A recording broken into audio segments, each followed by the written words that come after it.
Olá!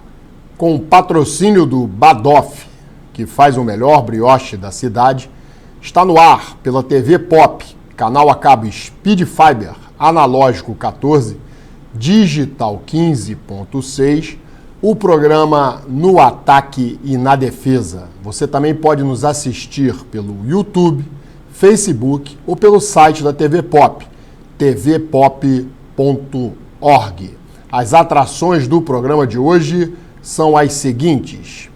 No primeiro bloco, vamos comentar os jogos da 7ª rodada do Campeonato Brasileiro, Palmeiras e Botafogo, o clássico entre Fluminense e Vasco da Gama e Flamengo e Clube do Remo. No segundo bloco, será a vez de comentarmos a 8ª rodada do Campeonato Brasileiro, com os seguintes jogos: Bragantino e Botafogo, Fluminense e Atlético Mineiro, Corinthians e Flamengo, Vasco da Gama contra o Grêmio. No terceiro e último bloco, como de costume, raio-x do Campeonato Brasileiro, com os resultados da 7ª e da 8ª rodadas do campeonato, classificação, tabela de curiosidades elaborada pelo Dr. Marcos Macedo, colaborador do programa, tabela de desempenho dos times cariocas, tabela de artilharia do campeonato, além de várias outras atrações do Campeonato Brasileiro. Em seguida, no terceiro bloco, vamos também falar de Libertadores, já que tivemos as definições dos grupos, e também da Copa Sul-Americana. E para encerrarmos o programa, o tradicional quadro No Ataque, o tradicional quadro Recordar é Viver do programa No Ataque e na Defesa. Hoje vamos trazer aí uma homenagem a um dos maiores laterais direito que vi jogar, Leandro, do Clube de Regatas do Flamengo. Então vamos iniciar o programa aqui comentando os jogos da 7ª rodada. Começando pelo jogo entre Palmeiras e Botafogo, no Allianz Parque, para um público de 29.450 torcedores. O Palmeiras recebeu o Botafogo vindo de derrota e venceu a partida. Os gols do Palmeiras foram marcados por Alan e Arias. Primeiro gol do Arias com a camisa do Palmeiras, e descontou para o Botafogo o jogador Danilo. No primeiro tempo, o Palmeiras foi melhor do que o Botafogo. E aos 7 minutos, Andréas Pereira chutou, a bola desviou no Alan e não deu chances de defesa para o goleiro Raul. O Palmeiras abria o marcador. Embora o chute tenha sido dado pelo Andréas Pereira, o árbitro assinalou na súmula o gol de Alan, porque a bola desviou no jogador, no atacante do Palmeiras. Então, gol assinalado para o Alan. Palmeiras 1, Botafogo 0.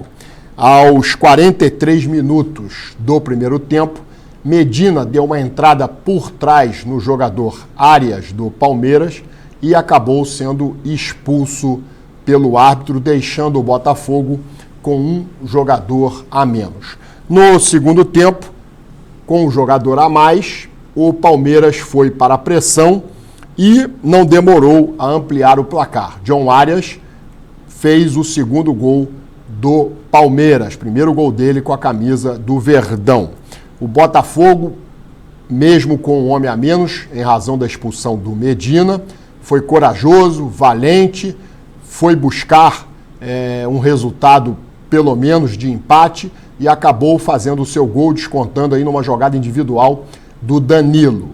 O Botafogo continuou em cima do Palmeiras, o Palmeiras se defendendo, e o Botafogo, brioso, com um jogador a menos, tentando a todo custo empatar a partida. Mas o Palmeiras se segurou, acabou mantendo o resultado e saindo com uma vitória importante, já que o Palmeiras está brigando pelo título. O Botafogo, com essa derrota, ficou na zona do rebaixamento, mas o Botafogo, é bom que se diga, tem 2 jogos a menos do que os outros competidores. Então, o Palmeiras venceu a partida, fez um melhor primeiro tempo, o Botafogo custou a se acertar no jogo, mas mesmo com um homem a menos, o Botafogo lutou muito e até poderia merecer melhor sorte de ter empatado a partida. O destaque do Botafogo foi o Danilo, inclusive fez o gol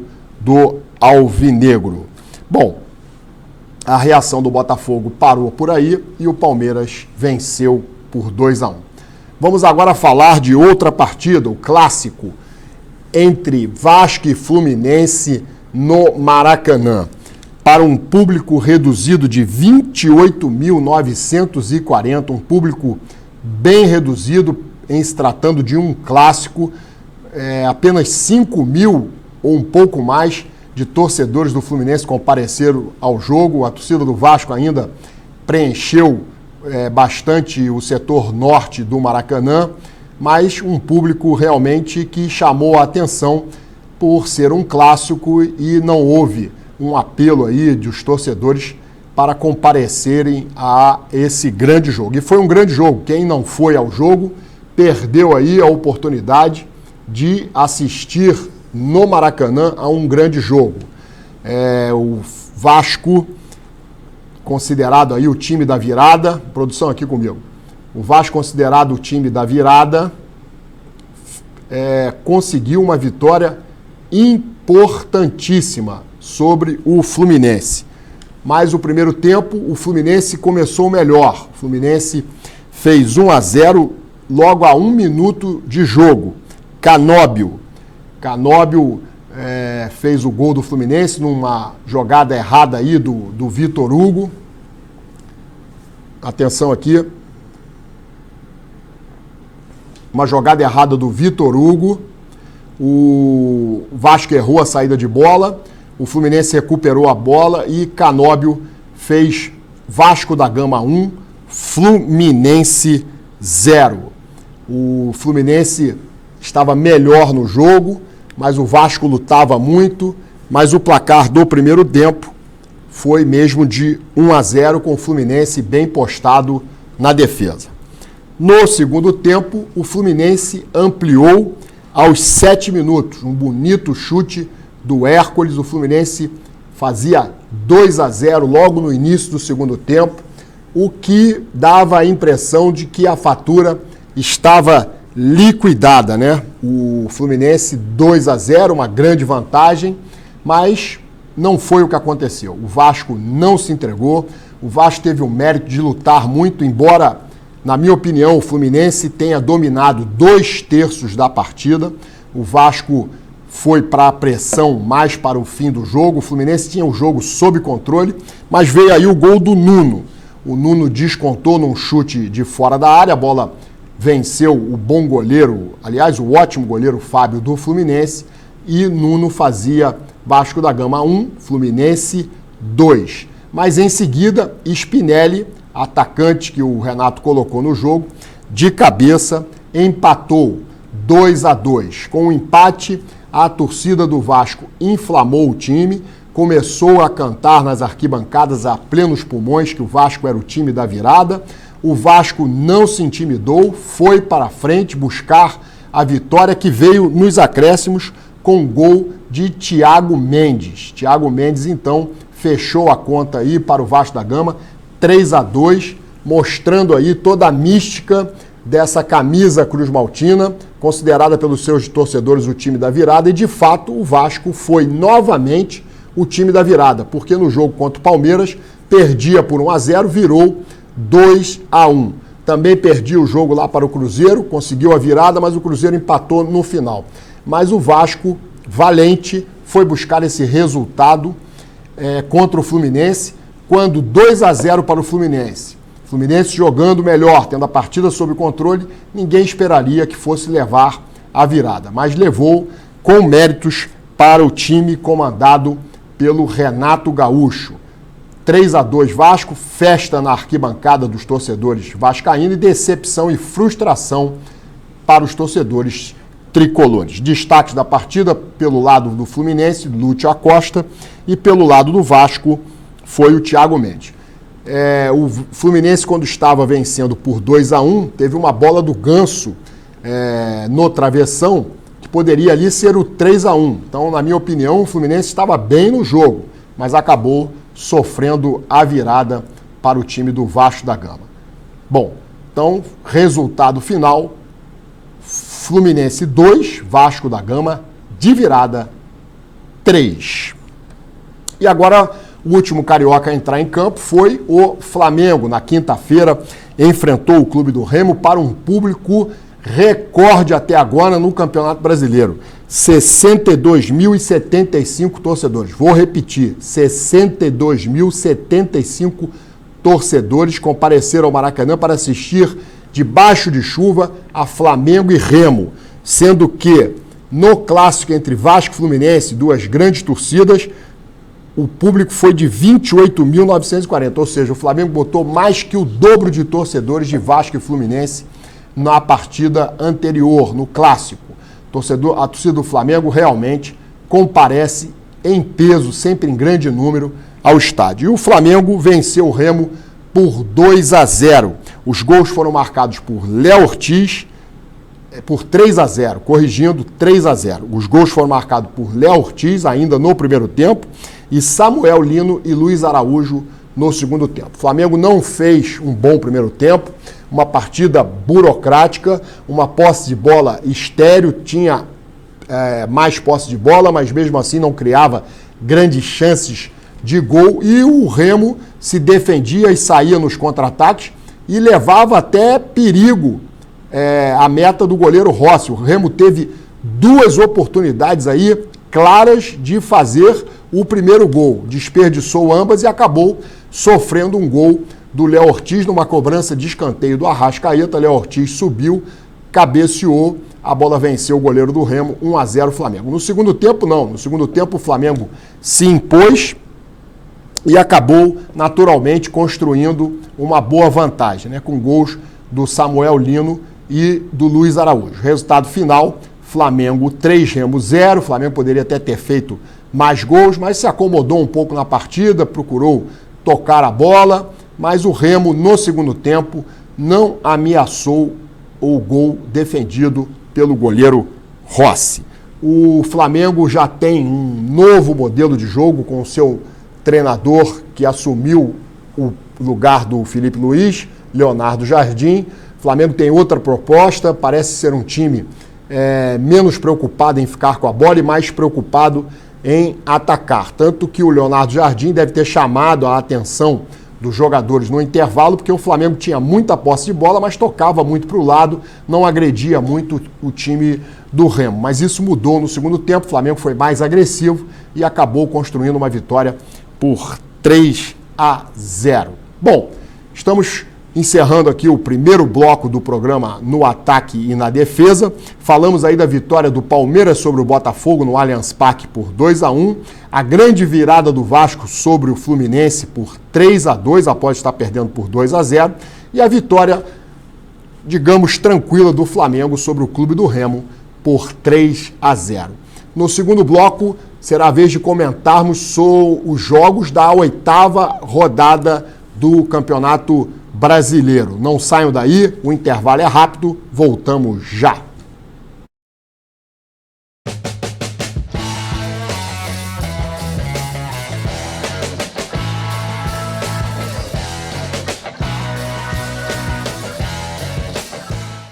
Você que está assistindo ao programa No Ataque e na Defesa, preste atenção nessa dica.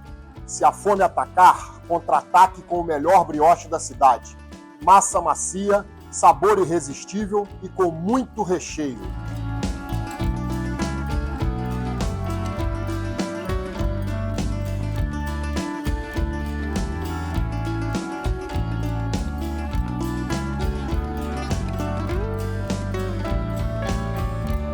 Pensou brioche? Pensou agora.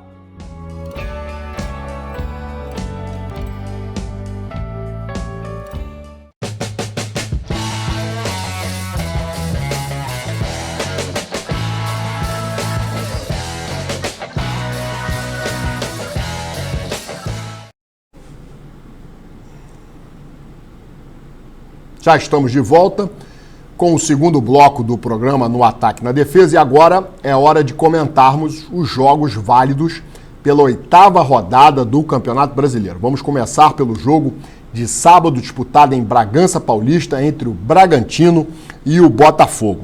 O Bragantino recebeu o Botafogo, que vinha de 4 derrotas seguidas, mas o Botafogo finalmente venceu o difícil adversário, que é o Bragantino, no seu estádio. Os gols do Botafogo foram marcados por Alex Telles de pênalti e do zagueiro Barbosa de cabeça. Lucas Barbosa descontou para o time da casa, o Bragantino. O Bragantino está a 6 jogos sem vencer. E o Bragantino, nessa partida, reclamou muito da marcação da penalidade, na qual o Alex Telles fez o primeiro gol do Botafogo. O Bragantino entendeu que não houve a penalidade e reclamou também de um gol anulado pelo VAR, interferência do VAR. O gol foi anulado por uma suposta participação do jogador do Bragantino, o que eu não vi. Mas, mesmo assim, o gol foi invalidado para a sorte do Botafogo e o Botafogo acabou vencendo uma partida importante. O Botafogo está na lanterna do campeonato, embora, ressalto, tenha 2 jogos a menos. O Botafogo vinha de 4 derrotas seguidas, era importante pontuar, era importante vencer e venceu. Venceu num jogo bastante disputado, né? O Botafogo teve o mérito de lutar até o fim. Todos sabem das dificuldades que é jogar naquele campo do Bragantino, no estádio que eles estão utilizando, já que o estádio mesmo do Bragantino, o Nabi Abichedid, passa por obras de reformulação. Então, o Bragantino está jogando no Cícero Marques. É um estádio pequeno, um estádio menor, mas tem um bom campo e o Botafogo soube suportar, na maior parte do tempo, a pressão do adversário, fez boas transições aí de contra-ataque, lutou e acabou conquistando 3 pontos importantes, botando fim a uma série de 4 derrotas seguidas. Mesmo com a vitória, o treinador do Botafogo, o Martim Anselmi, foi demitido pela diretoria do Botafogo. A diretoria do Botafogo entendeu que o trabalho não estava sendo bem feito e demitiu o treinador. Agora não se sabe quem o Botafogo vai buscar para ser o novo técnico do time, né? O Botafogo está aí em negociações, mas ainda não se sabe quem será o substituto do Anselmi no comando técnico do Botafogo. Importante para os torcedores alvinegros, depois de 4 derrotas seguidas, foi que o Botafogo finalmente venceu um adversário difícil de ser batido quando joga no seu estádio. Bom, vamos falar agora de um outro jogo. O Fluminense e o Atlético Mineiro jogaram no Maracanã no fim da tarde de sábado para um público 22.025 torcedores, um público também reduzido em se tratando de Fluminense, brigando lá nas primeiras posições, né? O torcedor do Fluminense está devendo também, a exemplo do Botafogo, que não gosta muito de comparecer ao estádio, comparece em número bastante reduzido. Os torcedores do Fluminense têm ouvido aí de alguns tricolores críticas à sua própria torcida, porque não vão ao estádio, né? 22 mil, um sábado no fim de tarde, um horário muito bom para um jogo de futebol. A torcida do Fluminense só compareceu com 22 mil torcedores, sendo que o Atlético Mineiro tinha também torcedores presentes. Acredito aí que tinham pelo menos uns 2, 3 mil atleticanos no Maracanã. Mas o importante foi que o Fluminense venceu o Galo por 1-0. Conquistou uma vitória aí importante como mandante. O Fluminense continua invicto sob o comando do Zubeldia. O Fluminense tem feito aí bons jogos quando joga no Maracanã, apesar da derrota para o Vasco da Gama, mas essa derrota foi na condição de visitante. Como mandante, o Fluminense continua aí invicto. E o Fluminense mereceu a vitória. O Fluminense, no primeiro tempo, abriu o placar com gol do Castilho, recebendo aí um cruzamento do Canóbio. Castilho, aquele jogador que se destacou pelo Lanús, fazendo gols aí no Flamengo, foi contratado maior contratação mais cara do Fluminense, e acabou fazendo um gol de cabeça, o gol da vitória tricolor. O jogo muito disputado, muito equilibrado. Fábio, pelo lado tricolor, goleiro tricolor, fez boas defesas, e o Everson, por sua vez, também pelo lado atleticano, evitou também algumas chances criadas pelo ataque tricolor. Mas o Fluminense, no segundo tempo, na parte final do jogo, a exemplo do que ocorreu na partida contra o Vasco da Gama, mas o Vasco conseguiu a virada, o Atlético não conseguiu empatar.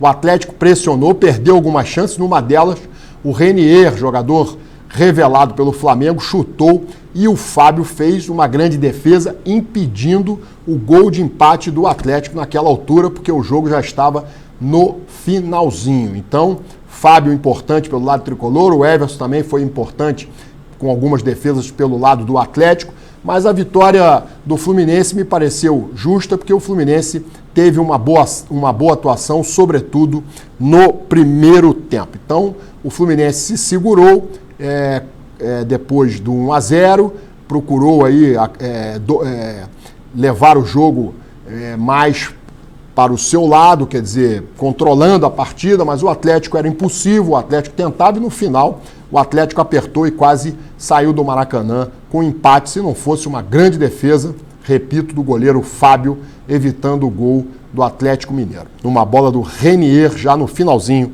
da partida. Final, Fluminense 1, Atlético Mineiro 0. Torcida do Fluminense comemorou bastante o resultado, porque o Fluminense está disputando lá em cima na tabela de classificação. Bom, vamos falar agora no jogo de domingo. Domingo em São Januário, torcida motivada com a grande atuação do Vasco, a grande virada do Vasco sobre o Fluminense no clássico de quarta-feira.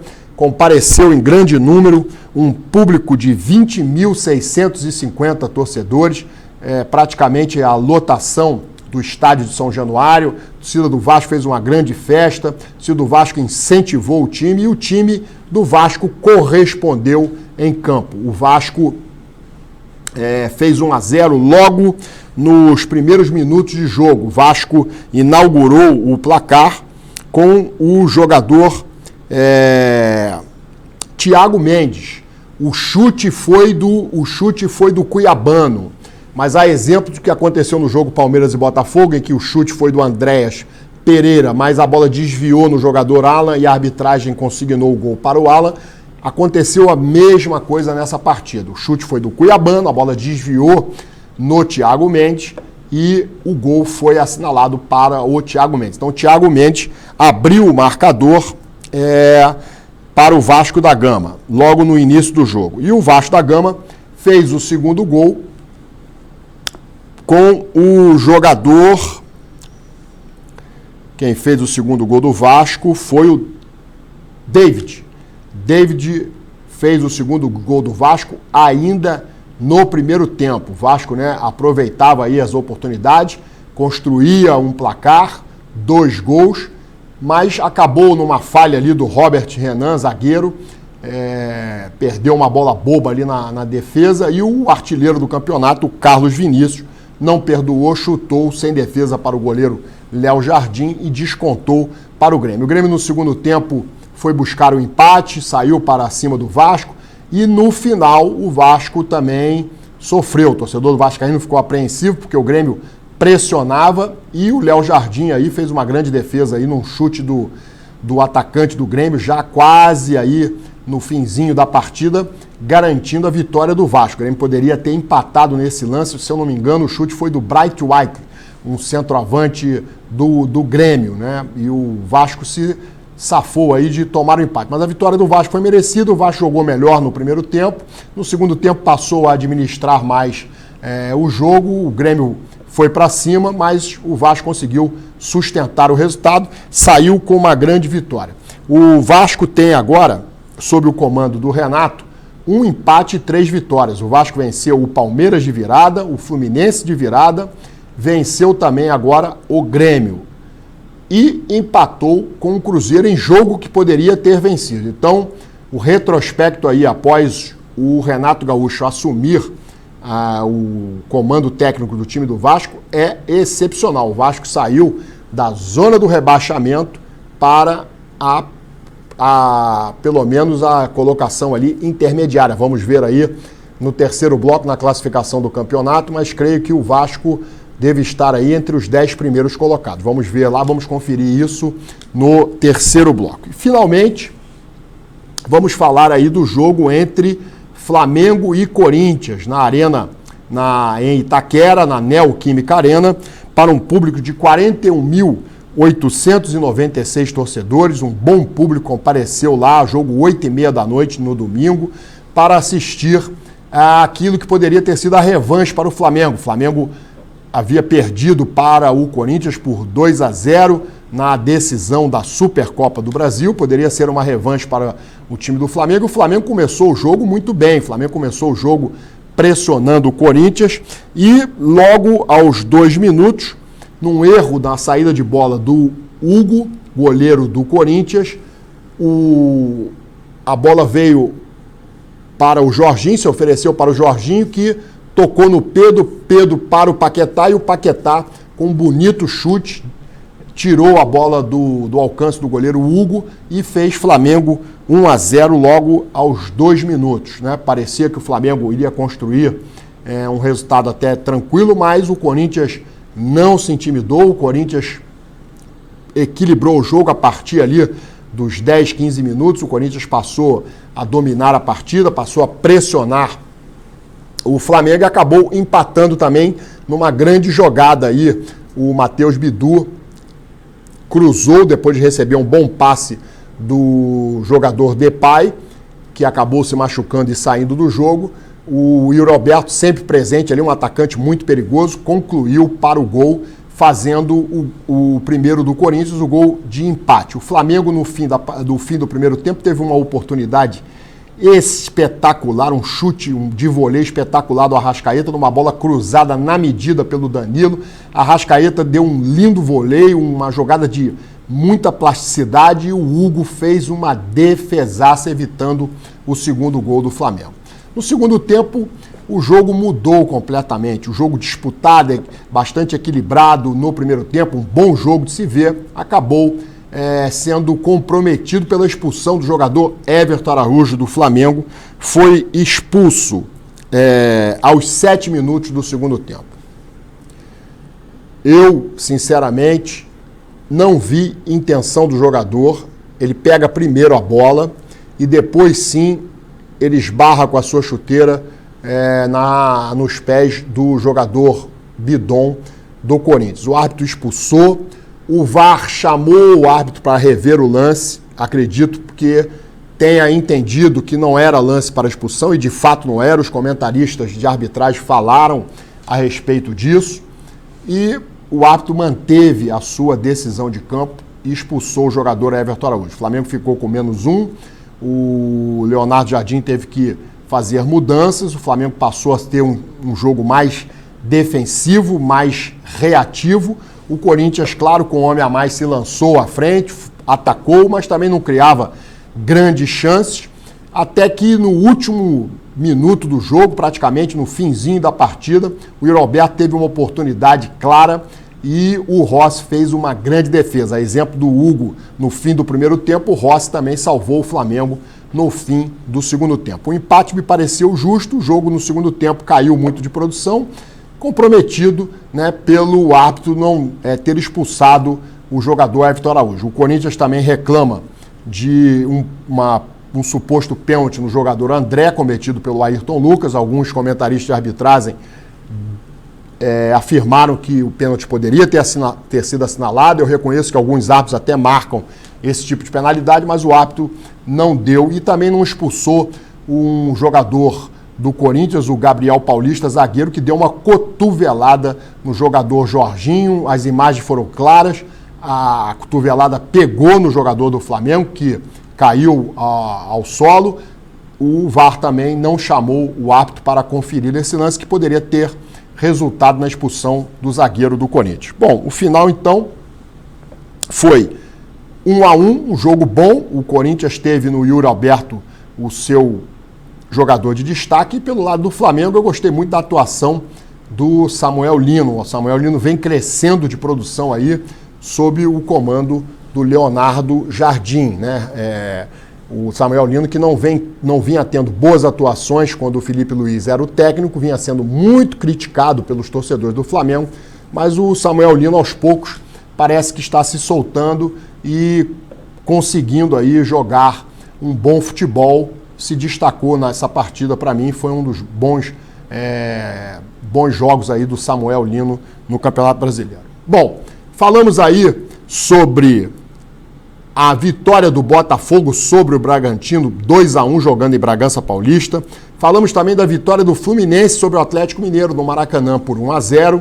O Vasco venceu também por 2-1 o Grêmio em São Januário. E por fim, o jogo Flamengo 1, Corinthians 1, empate em Itaquera, que me pareceu bastante justo. No terceiro e último bloco, vamos fazer aí um raio-x do Campeonato Brasileiro, resultados da 7ª e 8ª rodadas, também teremos a classificação, próximas rodadas, tabela de curiosidade, tabela de desempenho dos cariocas, artilharia, muita coisa para você, além de Libertadores, Sul-Americano e o quadro Recordar é Viver. Não saiam daí, o intervalo é rapidíssimo, já voltamos.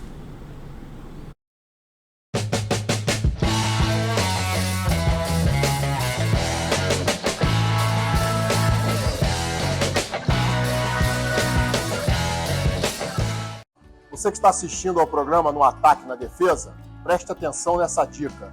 Se a fome atacar, contra-ataque com o melhor brioche da cidade. Massa macia, sabor irresistível e com muito recheio.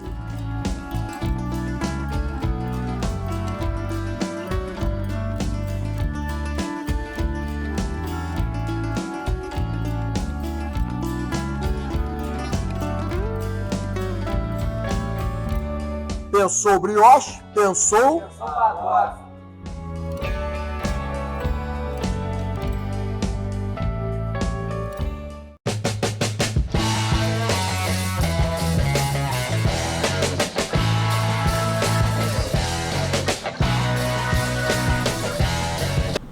Já estamos de volta com o terceiro e último bloco do programa No Ataque na Defesa e vamos agora raio-x do Campeonato Brasileiro. 7ª rodada. Resultados na tela. 7ª rodada do Campeonato Brasileiro. Resultados na tela. Palmeiras 2, Botafogo 1, Bahia 2, Bragantino 0, Atlético Paranaense 2, Cruzeiro 1, Mirassol 0, Coritiba 1, Atlético Mineiro 1, São Paulo 0, Vasco da Gama 3, Fluminense 2, Santos 1, Internacional 2, Grêmio 2, Vitória da Bahia 0, Flamengo 3, Remo 0 e Chapecoense 0, Corinthians 0. Vamos agora ver os resultados, conferir os resultados da 8ª rodada. Bragantino 1, Botafogo 2, Fluminense 1, Atlético Mineiro 0, São Paulo 0, Palmeiras 1, Vasco da Gama 2, Grêmio 1, Cruzeiro 0, Santos 0, Atlético Paranaense venceu o clássico do Paraná, 2-0 no Coritiba. Remo, surpreendentemente, goleou o último invicto do Campeonato Brasileiro. Caiu a invencibilidade do Bahia, sofreu uma goleada 4-1 para o Clube do Remo no Mangueirão. Internacional 2, Chape 0, Vitória 1, Mirassol 0 e, finalmente, encerrando a 8ª rodada, Corinthians 1, Flamengo 1. Com esses resultados, é a seguinte a classificação do Campeonato Brasileiro após 8 rodadas. Palmeiras lidera com 19 pontos, 8 jogos e 6 vitórias. Vice-líder é o São Paulo, 16 pontos, 8 jogos, 5 vitórias. O Fluminense é o terceiro colocado, 16 pontos, 8 vitórias, 8 jogos, 5 vitórias. O Flamengo fecha o G4 com 14 pontos, 7 jogos, ou seja, um jogo a menos dos que os seus concorrentes que ocupam as 3 primeiras colocações, Palmeiras, São Paulo e Fluminense. E o Flamengo tem 4 vitórias. Depois temos aí, entre os cariocas, o Vasco realmente está na primeira página. 9º colocado, 11 pontos, 8 jogos, 3 vitórias. E o Botafogo é o 17º colocado. Tem apenas 6 pontos, 2 vitórias. Com 6 jogos disputados, o Botafogo tem 2 jogos aí a menos. Um desses jogos será no domingo, data FIFA, contra o Atlético Paranaense em Curitiba. E o Botafogo apenas 2 vitórias no campeonato. No Z4 ainda estão o Mirassol com 6 pontos, Remo também 6 pontos, e na lanterna do campeonato, surpreendentemente, um dos times considerados favorito ao título, o Cruzeiro, tem apenas 4 pontos e nenhuma vitória até agora no Campeonato Brasileiro. Cruzeiro que demitiu o treinador Tite e contratou o ex-treinador campeoníssimo pelo Botafogo, Arthur Jorge. Vamos ver se o Cruzeiro, sob o novo comando, sob o comando do Arthur Jorge, consegue sair da lanterna do campeonato. Uma campanha até aqui decepcionante para aqueles que apostavam, inclusive, que o Cruzeiro iria disputar o título com o Palmeiras e o Flamengo, principais favoritos aí a ganhar o Campeonato Brasileiro. Vamos agora à tabela de curiosidades do Campeonato Brasileiro, elaborada pelo Dr. Marcos Macedo, colaborador do programa. O que temos aí na tabela de curiosidades? Melhor ataque, Palmeiras, 17 gols. Pior defesa, Cruzeiro, levou 16 gols. Melhor mandante, Palmeiras e Fluminense, 12 pontos conquistados. Melhor visitante é o Curitiba, 10 pontos em 5 jogos. Pior visitante é o Atlético Mineiro, ainda não pontuou, jogando 4 vezes na condição de visitante. Pior mandante, Cruzeiro, 3 pontos e nenhuma vitória conquistada no Mineirão. Pior ataque, Bragantino, apenas 6 gols marcados. Melhor defesa é do São Paulo e do Flamengo, sofreram apenas 5 gols. O Cruzeiro está na zona do rebaixamento desde a primeira rodada. O Internacional saiu nessa rodada pela primeira vez. Não existe mais time invicto. Palmeiras, Flamengo e Bahia perderam apenas uma partida. Os dados indicam uma tendência de Palmeiras e Flamengo lutarem pelo título, mas acredito que seja muito cedo para cravar isso. Vamos agora para a tabela de desempenho dos clubes cariocas na competição. Temos aí o melhor desempenho do Fluminense, 16 pontos, 5 vitórias, 13 gols. 12 pontos do Tricolor foram marcados como mandante e como visitante conquistou 4 pontos. O Flamengo tem 14 pontos, com 4 vitórias, 13 gols, 7 pontos como mandante, 7 pontos como visitante. O Vasco da Gama, 11 pontos, 3 vitórias, 13 gols, 10 pontos como mandante, 1 ponto apenas como visitante. E o Botafogo tem apenas 6 pontos conquistados, vindos de 2 vitórias sobre Cruzeiro na estreia do campeonato e o Bragantino na última rodada, agora na 8ª. 10 gols marcados pelo ataque alvinegro. E o Botafogo fez apenas 3 pontos como mandante e 3 pontos como visitante. Vamos agora para os próximos jogos. Próxima rodada do Campeonato Brasileiro, a 9ª rodada, depois da data FIFA, ou seja, só no meio de semana que vem. Lembrando que a seleção brasileira fará 2 amistosos na data FIFA. O primeiro, quinta-feira, contra a França e o segundo, na terça-feira, contra a Croácia. Por isso, não teremos rodada do Campeonato Brasileiro, exceto o jogo entre Atlético Paranaense e Botafogo, um dos jogos atrasados que será disputado no domingo. Vamos aí à 9ª rodada. Quarta-feira, dia 1º de abril, às 19h30, no Newton Santos, Botafogo e Mirassol. Também na quarta-feira, dia 1º de abril, às 8h30, Coritiba e Vasco vão se enfrentar no estádio Couto Pereira. Na quarta-feira, 1º de abril, também teremos o Fluminense e Corinthians às 9h30 no Maracanã.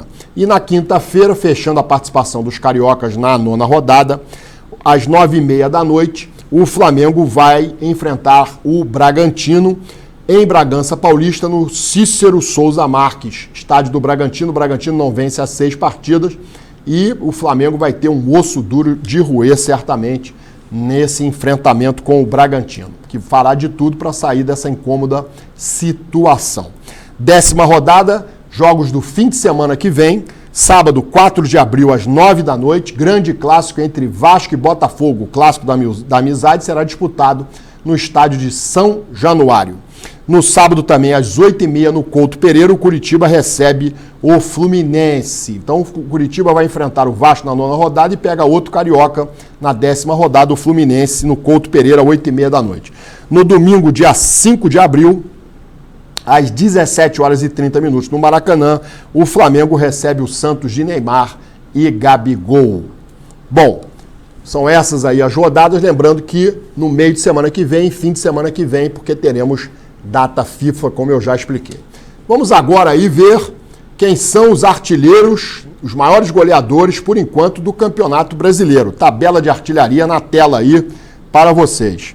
A tabela de artilharia coloca aí o jogador Carlos Vinícius, atacante, fez um gol ontem no Vasco da Gama, o gol de honra do Grêmio, derrotado por 2-1 pelo Vasco, 6 gols marcados até aqui. O Danilo, meio-campo, volante do Botafogo, também está se destacando aí como goleador, 5 gols marcados. E por fim, fechando a lista com 4 gols, o Caleri, jogador, atacante do São Paulo Futebol Clube. Vamos agora aí ver as médias de público até a 7ª rodada. Então não está computada a 8ª rodada. Até a 7ª rodada, como está aí a média de público no Campeonato Brasileiro? Quem lidera? Lidera o Flamengo, nenhuma surpresa, 55.237 torcedores de média o Flamengo coloca no estádio até a 7ª rodada. Muita vantagem sobre o segundo colocado, que é o Bahia, com 38.304, e o Fluminense, ainda que a torcida não esteja comparecendo em bom número, tem uma média boa, em terceiro com 26.019.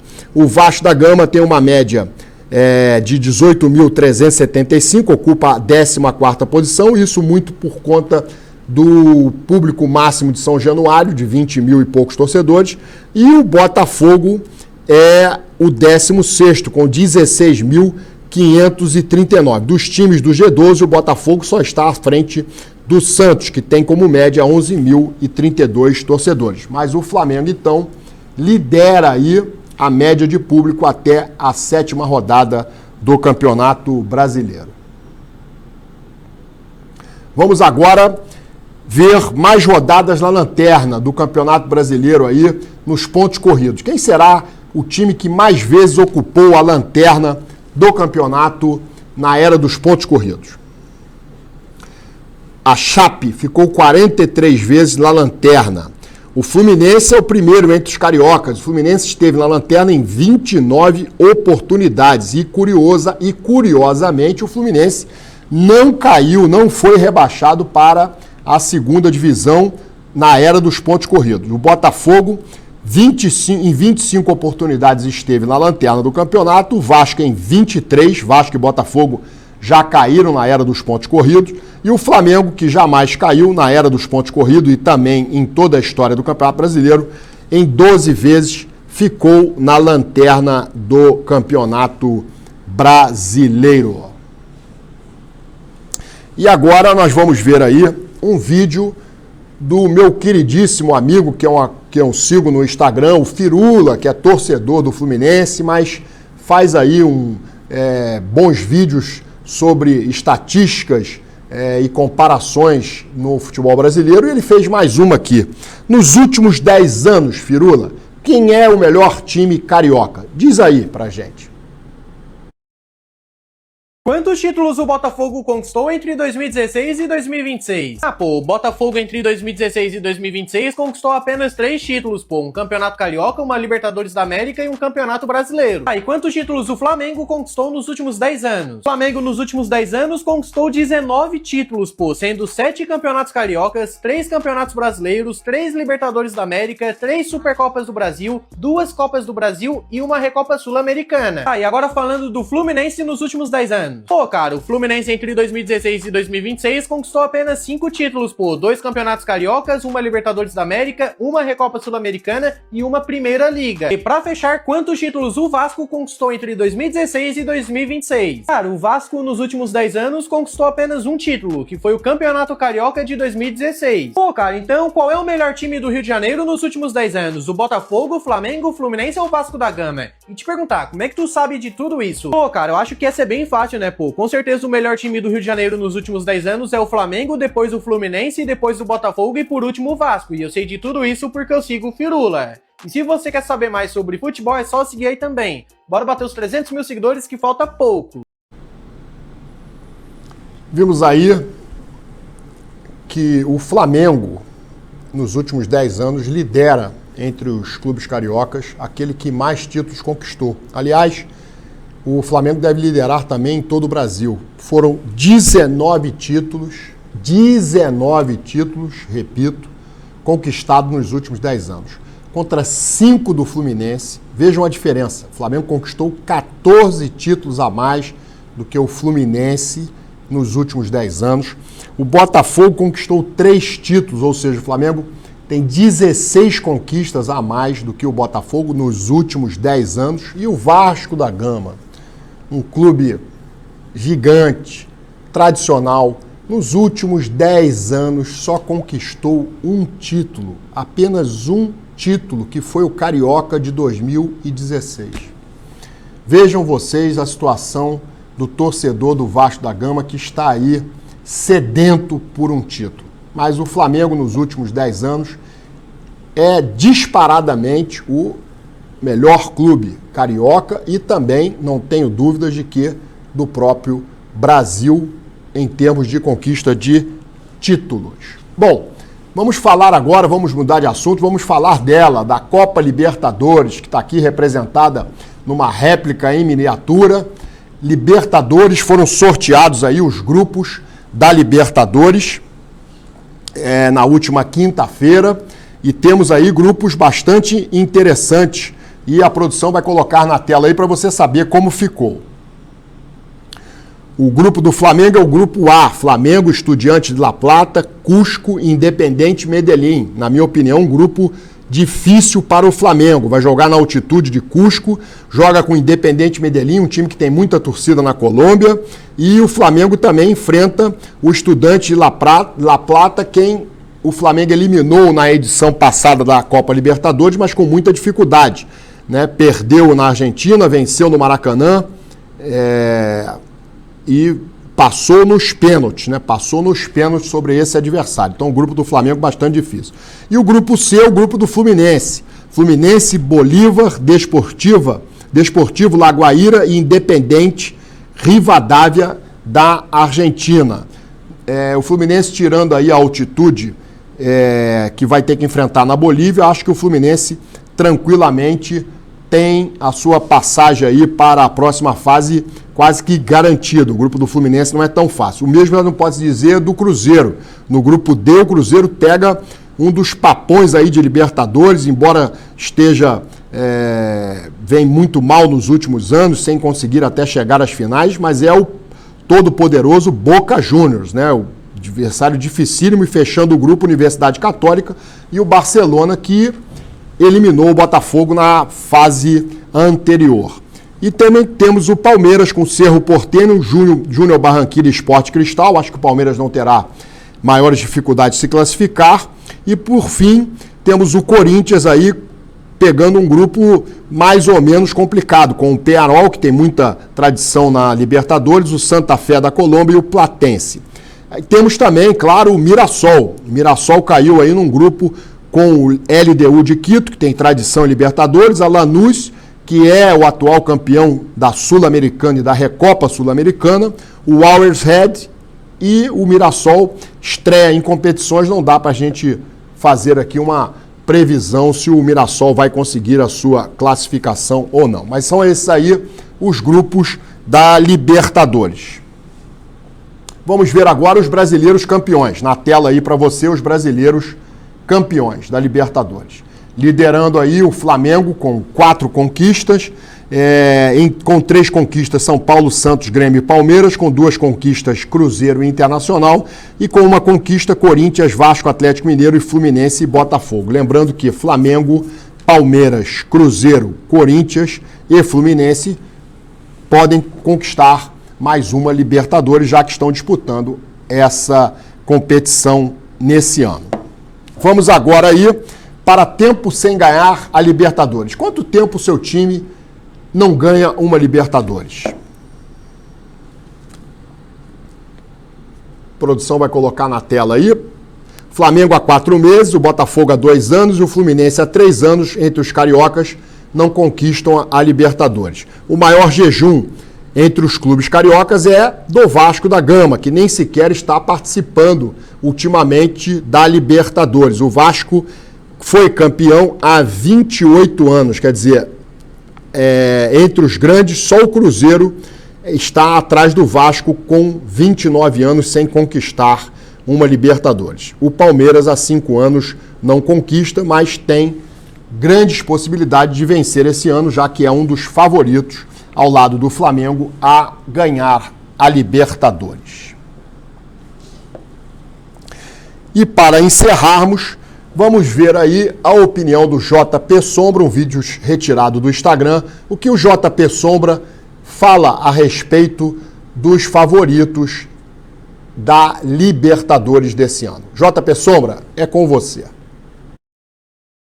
Torcedor de Flamengo e Palmeiras, esse é um recado direto para vocês. Não existe reclamar de grupo na Libertadores, porque Flamengo e Palmeiras hoje são bicho-papão.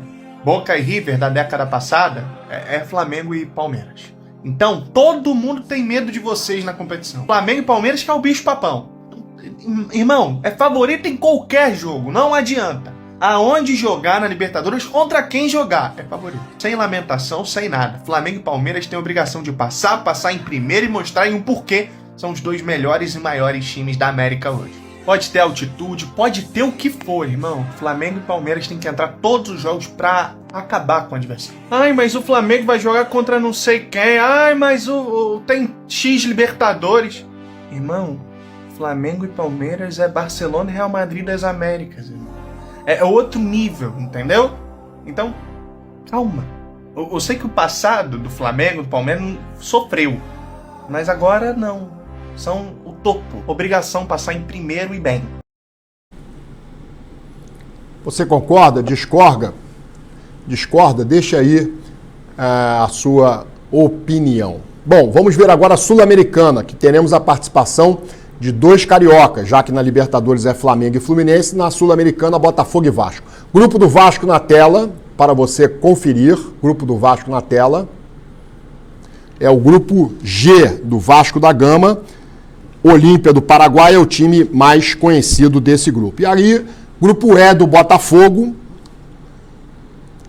O Botafogo tem um algoz aí no grupo, que é o Racing, que venceu o Botafogo na disputa da Recopa Sul-Americana no ano de 2025. E agora vamos ver aí todos os times campeões da Libertadores que estão disputando a Sul-Americana. Na tela para vocês conferirem. Interessante essa tela aí dos times campeões da Libertadores que vão disputar a Sul-Americana. Entre eles, um grande time do futebol sul-americano, o River Plate, também o Grêmio, o Santos, São Paulo, o Olímpia do Paraguai, Atlético Mineiro, Botafogo, Racing, San Lorenzo de Almagro da Argentina e o Vasco da Gama. Todos esses times foram campeões da Libertadores e vão disputar a Sul-Americana. Será que eles, Vasco e Botafogo, tem chance de vencer a Sul-Americana, disputando aí com esses outros grandes candidatos aí ao título, sobretudo o River Plate, né, um gigante da América? Vamos ver. Bom, vamos agora mudar aqui a linha do programa e vamos para o corte no Instagram. Corte no Instagram. Atenção, produção, para o corte do Instagram. Foram sorteados os grupos da Libertadores de 2026. Na minha opinião, entre os times brasileiros, Flamengo e Cruzeiro estão em grupos mais fortes. O Flamengo terá como adversários o bom time do Estudiantes de La Plata, da Argentina, time que enfrentou em 2025, além do Cusco, na altitude, o Independiente Medellín, da Colômbia. O Cruzeiro terá pela frente o tradicional time do Boca Juniors, da Argentina, a Universidade Católica do Chile e o Barcelona do Equador, que eliminou o Botafogo na fase anterior. Ainda assim, na minha opinião, Flamengo e Cruzeiro têm consideráveis chances de passarem para a próxima fase. Fluminense, Palmeiras e Corinthians não devem ter muitas dificuldades para se classificarem nos seus respectivos grupos. Quanto ao Mirassol, estreante na competição, não tem como se prever como será a sua participação. Resumindo, os times brasileiros têm plenas condições de manterem a hegemonia na Libertadores e um deles se sagrar campeão, o que vem ocorrendo desde 2019, ou seja, nas 7ª últimas edições, sendo que nas 4 anteriores, o Rio de Janeiro teve 3 times campeões, Flamengo em 22 e 25, Botafogo em 24 e Fluminense em 23. Quem será o campeão da Libertadores 2026? Bom, não sei se o Flamengo consegue manter o título no Rio de Janeiro, acho que será difícil. O grupo do Flamengo não é nada fácil, mas o Flamengo deve se classificar. Acredito que o Palmeiras também se classifica, a exemplo de Fluminense e Corinthians. Cruzeiro tem um grupo dificílimo, mas acredito também que passe de fase. Então os brasileiros têm muita chance de passarem de fase e avançarem na Libertadores, o que eu não posso dizer com relação ao Mirassol, que não tem tradição na competição, então é difícil prever aí se o Mirassol vai ou não se dar bem. Bom, falamos aí sobre Libertadores, Sul-Americana, já dei aqui a minha opinião no corte do Instagram. Agora vamos para o encerramento do programa aí, para um quadro tradicional aqui do programa No Ataque e na Defesa, que é o Recordar é Viver. E no Recordar é Viver de hoje, nós vamos homenagear um grande jogador que só defendeu, só vestiu a camisa do Flamengo, o maior lateral direito seguramente que eu vi jogar, o Leandro, e fez aniversário agora no dia 17 de março e como homenagem do programa, se você nunca viu o Leandro jogar, está aí ele aí na foto, um grande jogador, um excelente profissional, um jogador que realmente está no top 10 entre os maiores jogadores do Clube de Regatas do Flamengo. Vamos ver aí alguns lances do Leandro com a camisa do Flamengo e da seleção brasileira. Para quem não viu o Leandro jogar, vejam aí, confiram aí, que eu não cometi nenhum exagero quando falei que foi o maior lateral direito que eu vi jogar. Maior de todos. Com vocês, no quadro Recordar é Viver de hoje, Leandro.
Vocês viram aí? Não exagerei em nada.